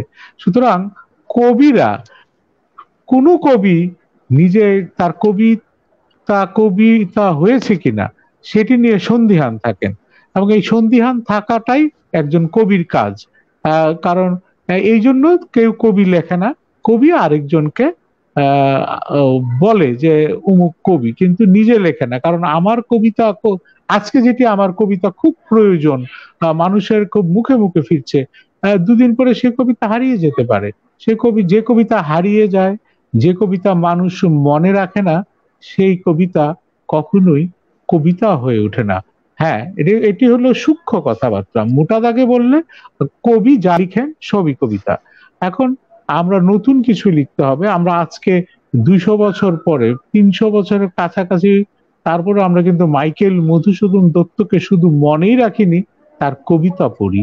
200 বছরের হতে চললো, কাছাকাছি চলে এসেছে রবীন্দ্রনাথ, যিনি এখনো নেতৃত্ব দিয়ে যাচ্ছেন আমাদের সাহিত্যের। নজরুল, তার শুধু বিদ্রোহী কবিতার 100 বছর পূর্তি হয়ে যাচ্ছে এই ডিসেম্বরে। তাহলে আমরা তাকে কেন মনে রাখছি? মনে রাখছি নতুনত্ব কিছু দেওয়ার জন্য। সুতরাং আমরা যারা লিখছি, আমরা অনেকেই ছন্দ শিখি, অনেকেই কবিতার বিভিন্ন নিয়ম কানুন শিখি, সেটার ভিতরে লিখতে পেরে আত্মসন্তুষ্টিতে ভুগি। আসলে কোন নিয়মের ভিতরে অবশ্যই লিখবেন, নিয়ম জানবেন, নিয়মের ভিতরে লিখবেন, কিন্তু পুরনো জিনিসকে, চর্বিত জিনিসগুলিকে লিখে আপনি কিন্তু আপনার নিজস্ব সত্তা তৈরি করতে পারবেন না। নিজস্ব সত্তা তৈরি করতে হলে নিজস্ব নিয়ম তৈরি করতে হবে, নিজস্ব নতুন উপস্থাপন করতে হবে, এবং সেটির মাধ্যমে আপনাকে টিকে থাকতে হবে। আপনি যদি নিয়ম কানুন শেখেন, নিয়মের ভিতরে লিখেন, রবীন্দ্রনাথের মতো লিখতে পারেন, জীবনানন্দ দাশের মতো লিখতে পারেন, সুকান্তের মতো লিখতে পারেন, নজরুলের মতো লিখতে পারেন, কিন্তু আপনার লেখা যখন পড়বেন তখন মানুষ বাহবা দিবে, তারপরেই কিন্তু ভুলে যাবে। মানুষ নতুন কিছু চায়, নতুন কিছু শুনতে চায়। এবং আমার বিশ্বাস এই প্রজন্ম যেভাবে কলম হাতে নিয়েছে, যেভাবে লেখালেখি শুরু করছে, অন্য 10টা বিনোদনের জায়গা রয়েছে, অন্য 10টা নষ্ট হওয়ার মতো জায়গা রয়েছে, সেগুলিকে বাদ দিয়ে সে লেখালেখি করছে।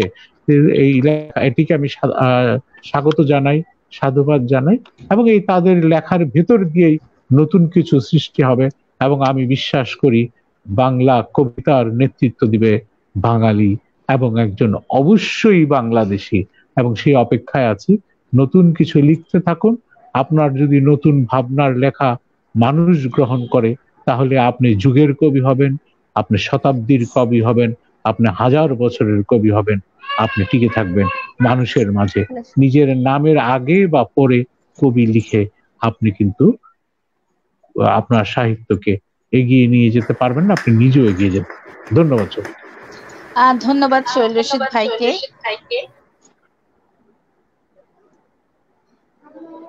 সোহেল রশিদ ভাই, আপনার মাইকটা যদি একটু মিউট করেন,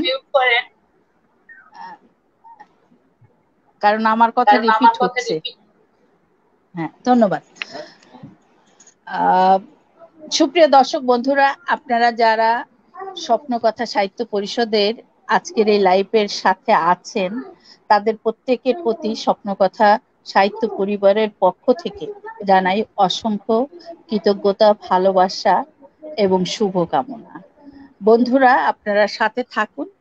আমি এ পর্যায়ে সুখীর কাছে আসবো সব শেষে, কারণ সুখীর একটু ছোট্ট বক্তব্য শুনবো, পাশাপাশি একটা কবিতাও শুনবো। আমি শেরালি শেরবাগ ভাইয়ের কাছে যাচ্ছি, ছোট্ট করে একটা কবিতা, যেহেতু আজকের অনুষ্ঠানটা কবিতা ও সাহিত্য আড্ডা হলেও উদ্বোধনী অনুষ্ঠান, যেহেতু এই জন্য আলোচনাটা আমরা রেখেছি পরবর্তীতে কবিতাই থাকবে এর প্রধান টাইম, মানে বেশিরভাগ টাইম ঘিরেই থাকবে কবিতা। এবং অবশ্যই শসাবের বিভিন্ন সাংগঠনিক যারা আছেন এবং শসাবে যারা লেখেন তারা একের পর এক লাইভে আসবেন এবং তাদের কবিতা পড়বেন, আমরাও তাদের কবিতা পড়ব। পাশাপাশি যারা কমেন্টসে দিবে তাদের কবিতাও আমরা কণ্ঠে ধারণ করার চেষ্টা করব।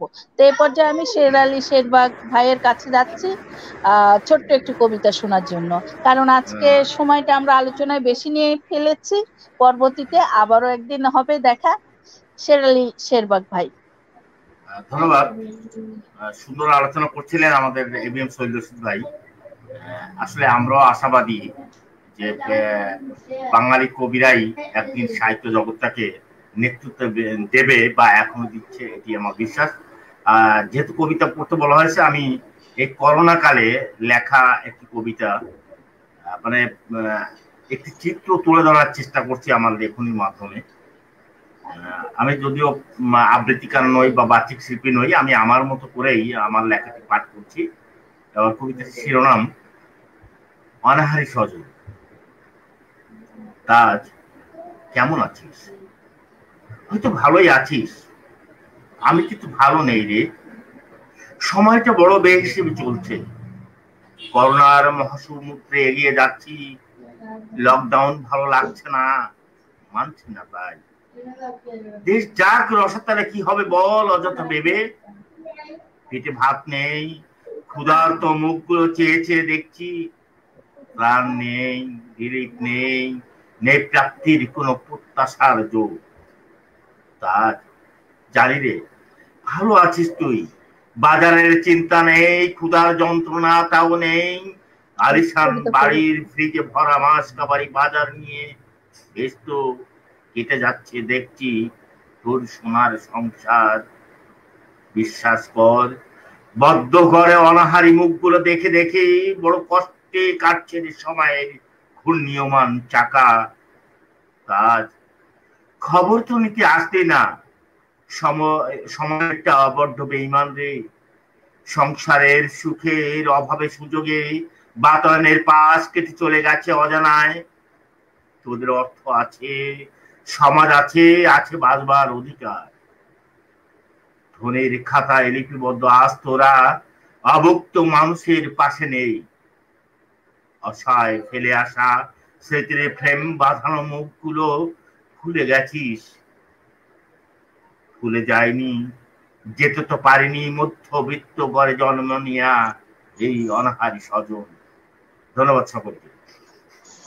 অসংখ্য ধন্যবাদ শেরালি শেরবাগ ভাইকে। এ পর্যায়ে আমি ইস্তিয়াক ভাইয়ের কাছে যাচ্ছি তার ছোট্ট একটি কবিতা দর্শক সমীপে তুলে ধরার জন্য। ইস্তিয়াক ভাই মিউট। হ্যাঁ, ধন্যবাদ। তবে কবিতাটা ছোট না, 1.5 পৃষ্ঠা। আমার কবিতার শিরোনাম রক্তাক্ত স্মৃতি। আজ আমি ভুলতে পারি না, আমার স্মৃতিতে ভেসে বেড়ায় সেই রক্তাক্ত স্মৃতি। যখন 1952 সালে ভাষা আন্দোলনে প্রাণ দিয়েছিল রফিক, শফিক, সালাম, বরকত, জীবন দিয়ে হলেও তারা মায়ের ভাষার সম্মান তো রেখেছে। তাই আজ 21শে ফেব্রুয়ারির সৃষ্টি, তাই তো আজ স্মরণ করি সশ্রদ্ধ চিত্তে মহান 21শে ফেব্রুয়ারিকে। 21শে ফেব্রুয়ারিকে আন্তর্জাতিক মাতৃভাষা দিবস বলে সারা বিশ্ব আজ আলোড়িত। আজও আমি ভুলতে পারি না, আমার স্মৃতিতে ভেসে বেড়ায় সেই রক্তাক্ত স্মৃতি।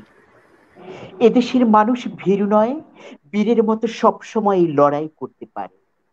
মনে পড়ে কি সেই 1954 সালের যুক্তফ্রন্ট নির্বাচনের কথা, 1956 সালের শাসনতন্ত্র আন্দোলন কিংবা 1962 সালের শিক্ষা আন্দোলনের কথা? আজও আমি ভুলতে পারি না। আমার স্মৃতিতে ভেসে বেড়ায় সেই রক্তাক্ত স্মৃতি। এদেশের মানুষ বরাবরই প্রতিবাদী ছিল। মনে পড়ে কি সেই 1966 সালের 6 দফা আন্দোলনের কথা, বা 1969-এর গণ অভ্যুত্থানের কথা, বা সেই 1971 সালের মহান মুক্তিযুদ্ধের কথা? মাত্র 9 মাসেই পাক বাহিনীকে পরাস্ত করে স্বাধীন করেছিল বাংলাদেশ। আজও আমি ভুলতে পারি না। আমার স্মৃতিতে ভেসে বেড়ায় সেই রক্তাক্ত স্মৃতি। মনে পড়ে কি বঙ্গবন্ধুর 7 মার্চের সেই ঐতিহাসিক ভাষণ, এবারের সংগ্রাম আমাদের স্বাধীনতার সংগ্রাম, এবারের সংগ্রাম আমাদের মুক্তির সংগ্রাম। সেই 7 মার্চের ভাষণ শুনে বাংলার দামাল ছেলেরা যার যা আছে তাই নিয়ে ঝাঁপিয়ে পড়ছিল পাকিস্তানি সেনাদের বিরুদ্ধে যুদ্ধে। আজও আমি ভুলতে পারি না। আমার স্মৃতিতে ভেসে বেড়ায় সেই রক্তাক্ত স্মৃতি। আমার দু চোখে ভেসে বেড়ায় সেই মিরপুরের বৌদ্ধভূমির স্মৃতি। স্মৃতিতে ভেসে বেড়ায় বুদ্ধিজীবী হত্যার সেই 14ই ডিসেম্বরের কালো রাতের কথা। আজও আমি ভুলতে পারি না। আমার স্মৃতিতে ভেসে বেড়ায় সেই রক্তাক্ত স্মৃতি। মনে পড়ে যায় মানুষকে ধরে নিয়ে হাত পা বেঁধে লাইনে দাঁড় করিয়ে বেয়োনেটের খোঁচায় খোঁচায় মারার দৃশ্য। আমার ঘুম আসে না, আমার কিছুই ভালো লাগে না, শুধুই মনে পড়ে সেই সব স্মৃতি। কি আর বলবো, সবই তো ইতিহাসের পাতার স্মৃতি, শুধুই স্মৃতি, রক্তাক্ত স্মৃতি। ধন্যবাদ।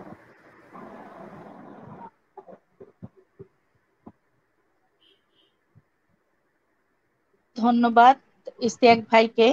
আমি সরাসরি চলে যাচ্ছি রুকসানা সুখীর কাছে। রুকসানা সুখী স্বপ্নকথা সাহিত্য পরিষদের প্রতিষ্ঠাতা সভাপতি। নতুন বছর শুরু হয়েছে, এই নতুন বছরে আপনার সংগঠনকে নিয়ে আপনার পরিকল্পনা কি তা সংক্ষিপ্ত আকারে তুলে ধরার পাশাপাশি আপনার একটি পছন্দের কবিতা দর্শকদের উপহার দেওয়ার জন্য অনুরোধ করছি। রুকসানা সুখী,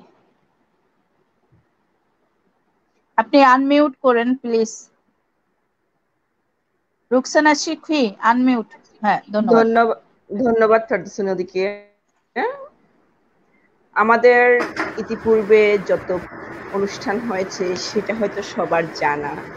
আমরা পথ শিশুদের বস্ত্র বিতরণ, তাছাড়া পথ শিশুদের সুন্নতে খতনা, তাছাড়া গরিবদের মধ্যে ঈদের সামগ্রী বিতরণ, এতিমদের বস্ত্র বিতরণ, তারপর বৃক্ষরোপণ অভিযান, করোনা পরিস্থিতিতে খাদ্য বিতরণ, তাছাড়াও আমাদের দুটি ম্যাগাজিন স্বপ্নকথা এবং আন্তর্জাতিক সাহিত্য বন্ধন, দুটি ম্যাগাজিন আমাদের নিয়মিত প্রকাশ হতো। এবং এখন হয়তো করোনা পরিস্থিতির কারণে আমরা একটু শিথিল।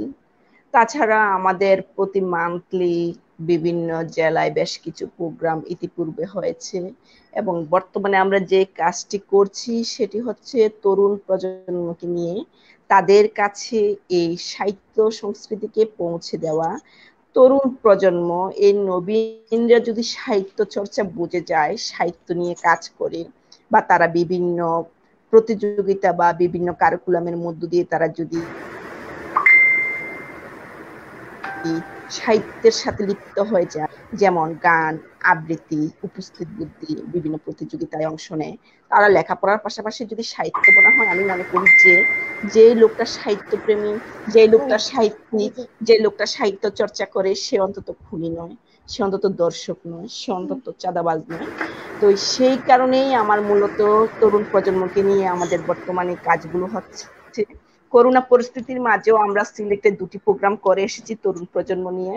তাছাড়াও আমরা কুমিল্লাতেও প্রোগ্রাম করেছি এবং আরো কিছু প্রোগ্রাম আমাদের গোছানো আছে, যেটা করোনা পরিস্থিতির কারণে হয়তো আমাদের এই পর্যন্ত স্থগিত আছে এবং আমরা শুরু করব। কিন্তু বাস্তব সত্য কথা হচ্ছে, কিছুক্ষণ আগে একজন কবি লিখেছে যে পেটে নেই ভাত, শুধু মানে সম্মান পাওয়া, এরকম একটা ইয়ে করেছে। তো আসলে এটাই বাস্তবতা। আমরা যদি শুধু সাহিত্য নিয়েই ছুটাছুটি করি, আমাদের পেটে ভাত নেই, পরনে কাপড় নেই, শোয়ার জায়গা নেই, আমরা আমাদের বউকে 4 বেলা বা 2 বেলা খেতে দিতে পারি না, সন্তানের পড়ার খরচ চালাতে পারি না, এরকম অনেক সাহিত্যিক আছে। আর করোনা পরিস্থিতিতে কবি সাহিত্যিক নয় শুধু, ম্যাক্সিমাম লোক এখন দরিদ্র সীমার নিচে আছেন। যারা মধ্যবিত্ত তারাও কঠিন অবস্থায়, যারা উচ্চবিত্ত তারা কোন রকম চলছেন। তো সেক্ষেত্রে আমি এই জায়গাটাকে কেন্দ্র করে আমি আসলে আমাদের সবার নিজস্ব শ্বশুর বাড়ির বলেন, বাবার বাড়ির বলেন, নিজের পৈতৃক সম্পত্তি বলেন, নিজস্ব যে লাগাই, আমরা এই করোনা পরিস্থিতিতেও খুব ভালো থাকতে পারি এবং খুব ভালো মোকাবেলা করতে পারি আমি মনে করি। যেমন আমি 2 মাস আগে একটি প্রজেক্ট শুরু করেছিলাম, যে প্রজেক্টে আমার 600 হাঁস নিয়ে যাত্রা। আলহামদুলিল্লাহ এখনো 550 হাঁস আছে, তারা অনেক বড় হয়েছে। একটা প্রজেক্ট নিয়ে আমি এগুচ্ছি এবং সেই সাথে দেশি মুরগির একটি প্রজেক্ট আমার শুরু হয়ে গেছে ইতিপূর্বে। দেশি মুরগির ডিমের জন্য দেশি মুরগির প্রজেক্ট শুরু করেছি এবং 2 মাসের ভিতরে আশা করি আমার গরুর প্রজেক্ট শুরু হয়ে যাবে। তো আমাদের যার যে জায়গাটা আছে সেই জায়গাটাকে কাজে লাগিয়ে যদি আমরা কাজ করি সাহিত্যের পাশাপাশি, আমরা যে শুধু সাহিত্য নিয়ে পড়ে থাকবো, শুধু লাইভ করব, শুধু এখানেই আলোচনা করে জীবনের সবটা সময় করবো, সেটা না। আমরা যা বলবো, যা করব সেটা দর্শক শুনবে, কিন্তু তার পাশাপাশি আমাদের অর্থনৈতিক জায়গাটাকে সবল করতে হবে। কারণ অর্থ যদি না থাকে, সেখানে আপনি যত সাহিত্য চর্চা করেন, যত কিছুই করেন, সেটাকে আপনি এগিয়ে নিতে পারবেন না। আজকালকার সাহিত্যের ভিতরে ইতিপূর্বে বেশ কিছু ঘটনা ঘটে গেছে, হয়তো আপনারাও দেখেছেন। যার অর্থ আছে সেখানে সাহিত্য চর্চা খুব ভালো রমরমা, যেখানে অর্থ নেই সেখানে সাহিত্য দুর্বল। কারণ অর্থ সাহিত্যকে উঠতেও নেই, আবার অর্থ সাহিত্যকে লাথিও মারে। সেটাও এই সাহিত্য জগতে অনেকে দেখেছেন এবং সেটা পরবর্তীতেও দেখবেন। কারণ আপনি যত ভালোই লেখেন, যত কিছুই করেন, যদি আপনার অর্থ না থাকে, আপনাকে ওভাবে মূল্যায়ন করে না। সেক্ষেত্রে আপনাকে অর্থনৈতিকভাবেও স্বাবলম্বী হতে হবে, আপনাকে সাহিত্যের দিকেও এগিয়ে যেতে হবে, সেটা আমি মনে করছি। আর লুৎফুল লিখেছেন যে এই করোনা পরিস্থিতিতে করোনা নিয়ে যেন আমি কিছু কথা বলি। অবশ্যই আমরা বিধিনিষেধ মেনে চলবো, করোনা পরিস্থিতিতে আমরা ঘরে থাকবো, নিজে মাস্ক পরবো, অন্যকে মাস্ক পরতে বলবো এবং অবশ্যই আমাদেরকে বিশেষ প্রয়োজন ছাড়া বাহিরে না যাওয়া ভালো আমাদের। তো এই বিধিনিষেধগুলো মেনে যদি আমরা চলি, কারণ আমরা যদি বেঁচে থাকি আমাদের সকল স্বপ্ন পূরণ হবে। আর নিজের জায়গায় থেকে যতটুকু পারেন নিজস্ব জায়গায় কোনো কিছু করেন। অফিস আদালতে দৌড়ে এখন কোনো, কারণ অফিস আদালতে যে করতে হবে নিয়মিত, যে অফিসেই আমাকে যেতে হবে, আমাকে ওখানে কাজ করেই টাকা উপার্জন করতে হবে তা না। নিজস্ব যতটুকু গন্ডি আছে ওই গন্ডির ভিতরে আপনি কি করতে পারেন সেটা দেখেন। হ্যাঁ, আমি একটি আমার কবিতা আবৃত্তি করব। কবিতাটা আবৃত্তি করে আমি বিদায় নেব। তেজস্বী। সময় চক্রে ক্ষণস্থায়ী কোয়ারেন্টকে ভেবো না চিরস্থায়ী লৌহ কপাট। ভেবো না আমি ভীত শঙ্কিত গৃহকোণে জড়সড়। ভেবো না দিবালোকের বয়ে গহীন অন্ধকারে প্যারালাইজড কোনো হেঁচড়ে চলা মাত্র। এখনো আমার ক্ষুদ্র হুঙ্কারে বদলে যাবে নদীর গতি, সাগর তুলবে সাইক্লোনের চাইতেও ভয়াবহ মহাপ্রলয়। শুধুমাত্র বিন্দু হুঙ্কারে জলবিন্দুর সাথে আড়ি কেটে অনাবৃষ্টির প্রতীক্ষায় কাল মহাকাল সদম্বে অটল থাকবে প্রেমিক হিমালয়। মমতার বিন্দু স্বরের নম্র আওয়াজে বুক ফুলিয়ে ভূকম্পন আনবে ভীর সেনাদল। লোকসম্মুখে মাতৃগৌরবে অস্বীকার করবে ঔরসজাত লোবাতোর কৃতিত্বের লেবাসদারি বন্ধন। অর্থের কাছে হেরে যাবে না কোনো দুঃসাহসী নারীর পদপতি স্বপ্ন। জোরপূর্বক ঘাড়ে তুলনা হালের জোয়াল, নাঙ্গর খুঁটি নিজ হাতে রেখে বেতাকাতে শাস্তে এসো না কত। আমার দুটি হাত আছে, দুটো পা আছে। সৃষ্টিকর্তা যখন মাথা দিয়েছেন, ভালো মন্দ বুঝার ক্ষমতাও আছে। আমাকে রিমোট চালিত গাড়ি বানিয়ে অহেতুক চালক সাজতে এসো না। আমার শুধু বিন্দু হুঙ্কারে তরল ধাতুর মতো বেরিয়ে যাবে তোমার মতো নারী শোষিত হিংস্র পশুদের গলিত পাকস্থলী, হাড় মাংস আচ্ছা নারী।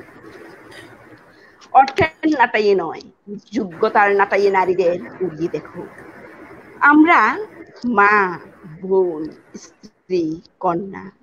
আমরা স্রষ্টার অপরূপ দান। আমরাই চিরমমতাময়ী, আমরাই প্রেমবিনা, আমরাই অতুলনীয়, আমরাই অনন্য। সৃষ্টি করেছেন সেই পিতাতা, যিনি চিরজাগ্রত, চিরসমাহান।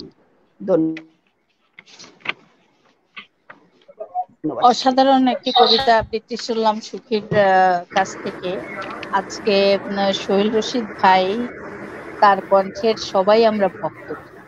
তো অসাধারণ কবিতা মধ্য দিয়েই কবিতা ও সাহিত্য আড্ডার শুভ সূচনা হয়েছে স্বপ্নকথা সাহিত্য পরিবারে।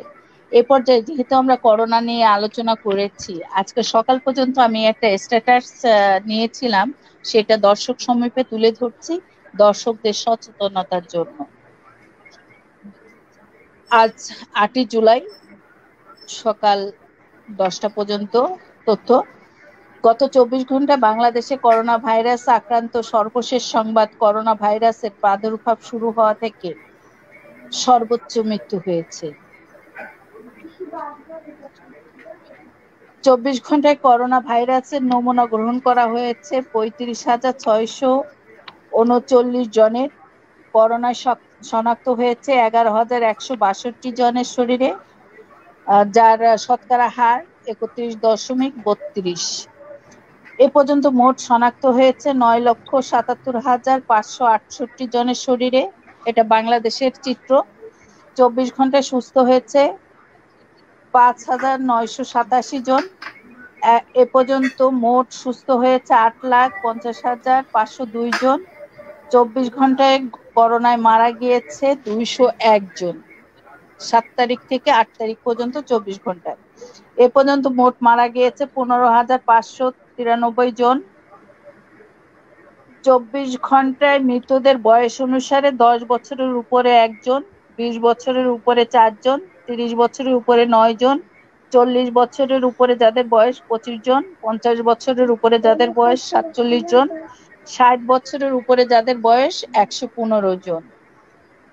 বিভাগীয় হিসাব মতে ঢাকা বিভাগে 58 জন, চট্টগ্রাম বিভাগে 21 জন, রাজশাহী বিভাগে 18 জন, খুলনা বিভাগে 66 জন, বরিশাল বিভাগে 7 জন, সিলেট বিভাগে 9 জন, রংপুর বিভাগে 14 জন এবং ময়মনসিংহ বিভাগে 8 জন মারা গিয়েছেন গতকাল।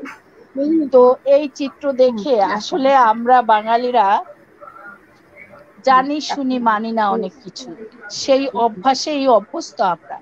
তো আমাদের জানতে হবে, শুনতে হবে, বুঝতে হবে, স্বাস্থ্যবিধি মানতে হবে, নিজে নিরাপদ থাকতে হবে, পরিবারের সবাইকে নিরাপদ রাখতে হবে, প্রতিবেশীকে নিরাপদ রাখতে হবে, সমাজকে নিরাপদ রাখতে হবে, তারপরেই আমরা দেশকে ভালো রাখতে পারবো। তো সবার প্রতি বিনীত নিবেদন থাকলো যে সবাই আমরা যেন স্বাস্থ্যবিধি মেনে চলি। অবশ্যই আমরা মাস্ক ব্যবহার করব, হাত সাবান দিয়ে ধোবো বা স্যানিটাইজার ইউজ করব, যেভাবে হোক পরিষ্কার পরিচ্ছন্ন থাকবো, জীবাণুমুক্ত থাকবো। আর এখন এই বর্ষার মৌসুমে আসলে সিজনাল কিছু ফ্লু আছে, যেগুলো আপনি অবহেলা করলে করোনায় রূপ নিতে পারে। সেই কারণে সচেতনতা সবার উপরে। শেরালি শেরবাগ ভাই এবং সোহেল রশিদ ভাইয়ের বক্তব্য থেকে একটি কথা উঠে এসেছে যে আসলে পড়ার কোনো বিকল্প নাই, যতই পড়িব ততই শিখিব। তো পড়তে হবে বেশি, নিজের কবিতা পড়তে হবে, অন্যদের কবিতাও পড়তে হবে, পূর্ববর্তী কবিদের, বিশিষ্ট কবিদের লেখাও পড়তে হবে, নতুনদের কবিতাও পড়তে হবে। আপনি যদি বা আমি অধিক পরিমাণে পড়ি, তাহলে আপনি বা আমি যেটাই লিখব সুন্দর একটি লেখা বেরিয়ে আসবে, যেটা সবার বোধগম্য হবে, সবার গ্রহণযোগ্যতা পাবে এবং সমাজের কথাও নিশ্চয়ই বলবে আপনার লেখনীতে। তো সুপ্রিয় দর্শক বন্ধুরা, আমাদের 1 ঘন্টা থাকার কথা ছিল, অলরেডি 1 ঘন্টা 20 মিনিট, যেহেতু কবিতা পাঠের ইসে। আর শেষে আমি আমার একটি কবিতা পাঠ করতে চাচ্ছি সবার অনুমতি ক্রমে, কারণ উপস্থাপকের আসলে পাঠ করার সুযোগ থাকে না অন্যের কবিতা পাঠ করা ছাড়া। তবুও যেহেতু আজকে কবিতা পাঠের অনুষ্ঠানের আমরা শুভ উদ্বোধন করলাম, সেক্ষেত্রে আমার একটি কবিতা আমি পাঠ করার চেষ্টা করছি। কবিতার শিরোনাম ফেব্রুয়ারির 21। ফেব্রুয়ারির 21 শুধু একটি তারিখ নয়, একটি বর্ণ, একটি আন্দোলন, একটি যুদ্ধ, সর্বোপরি একটি ভাষা যুদ্ধ। ফেব্রুয়ারির 21 হাজারো ভাষা শহীদের রক্তে রাঙা একটি ভূখণ্ড। ফেব্রুয়ারির 21 সালাম, জব্বার, রফিক, শফিক, বরকত, কত নাম যাদের রক্তে রঞ্জিত হয়েছে ফেব্রুয়ারির 21। ফেব্রুয়ারির 21 এদেশে রাজপথ আন্দোলনের সূচনা। ফেব্রুয়ারির 21 একটি লাল সবুজ পতাকার আহ্বান। ফেব্রুয়ারির 21 শেখ মুজিবের বলিষ্ঠ কণ্ঠধ্বনি, এবারের সংগ্রাম আমাদের মুক্তির সংগ্রাম, এবারের সংগ্রাম স্বাধীনতার সংগ্রাম। ফেব্রুয়ারির 21 একটি মুক্তির স্লোগান। ফেব্রুয়ারির 21-এ হানাদার বাহিনী কেড়ে নিয়েছিল হাজারো প্রাণ। ফেব্রুয়ারির 21 মাতৃভাষা বাংলাকে বুকে ধারণ করার বাসনা। তাই তো 21শে ফেব্রুয়ারি ভাষা শহীদের রক্ত বৃথা যেতে দেব না। ফেব্রুয়ারির 21 আজ বিশ্ব স্বীকৃত আন্তর্জাতিক মাতৃভাষা দিবস। ফেব্রুয়ারির 21 আজ বিশ্ব স্বীকৃত আন্তর্জাতিক মাতৃভাষা দিবস। ধন্যবাদ।